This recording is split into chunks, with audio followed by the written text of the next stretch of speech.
with TraceMcNutt. He's actually a former drag queen. You know, it goes back to as far as I remember. You know, I can remember at a very early age knowing that I was different from other boys. I had a very dysfunctional family. My mother was very abusive, very dominant. My father was a construction worker, a heavy machine operator. He drove bulldozers and did all that kind of hard physical labor. He was very much a man's man.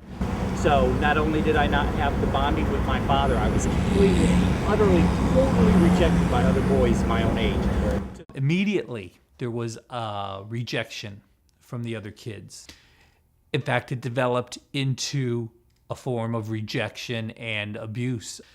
The abuse got so bad that at one point I had to be escorted by the dean of the junior high school from class to class because I was getting beaten every day on a regular basis.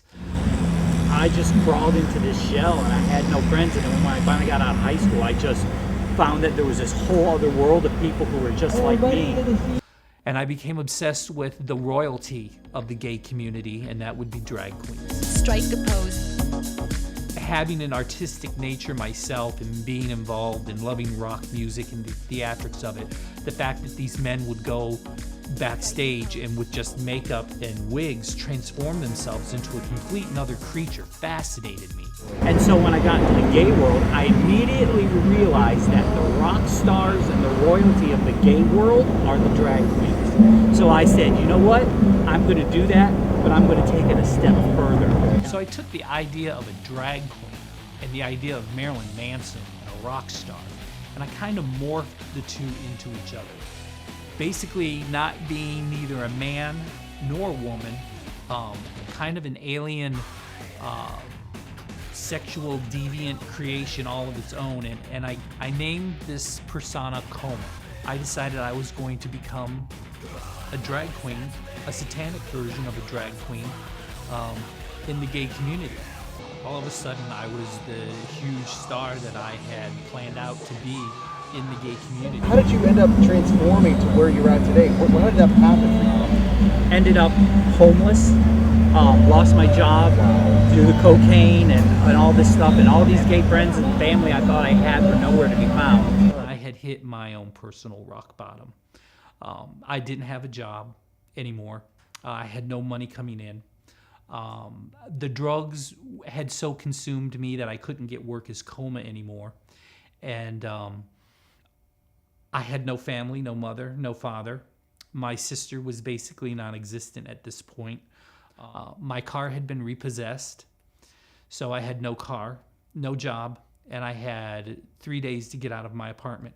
And within the snap of a finger, I was homeless and on the streets of Tampa. I had pretty much worn out my welcome with everyone. So one day I had a doctor's appointment. Shockingly enough, my test came back positive, and I found out I was HIV positive. This one Christian wanted me to go to this seminar about homosexuality and how you're not born that way. But I was convinced I was born gay. So I went to this seminar, and I listened to these different speakers throughout the day talk about homosexuality and the causes of it and everything. And again, another great moment where this man was talking and I could hear him crystal clear, and I realized he was describing my childhood. I had no natural healthy bonding with men. There were circumstances that contributed to my homosexuality, and that at this point, from now on, it was my choice.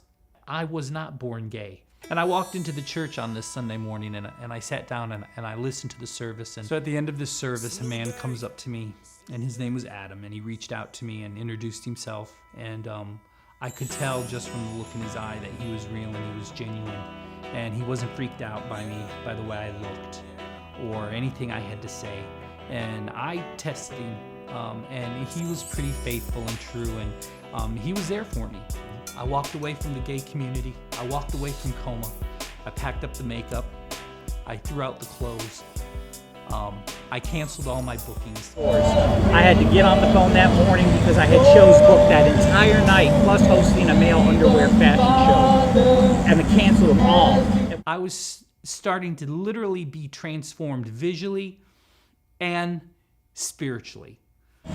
It's been a journey ever since Right. then. It's It's been about amazing. 6 years now that I went back to that church. They welcomed me with open arms. They have loved me. Some of the most masculine, butchest men reached into my life and loved me. So, if there was anyone out there that you could speak to who's struggling with this issue, wondering if they can change or leave homosexuality, So you're looking at this because you have questions. Get involved in a good home church where they're there to support you on your good days and there to help pick you up out of the muck when you fall down. No matter how dark things look, I think it's awesome that you guys are going out there and showing people that, yeah, that's who I was, but it's possible. Change is possible. in another jurisdiction, another city, what we're saying could actually be, we could be discriminated and pummeled and actually threatened and intimidated, but because we have the freedom to tell our stories in DC is one of the reasons why you're here today, I think. Ex-Gay Pride 2013.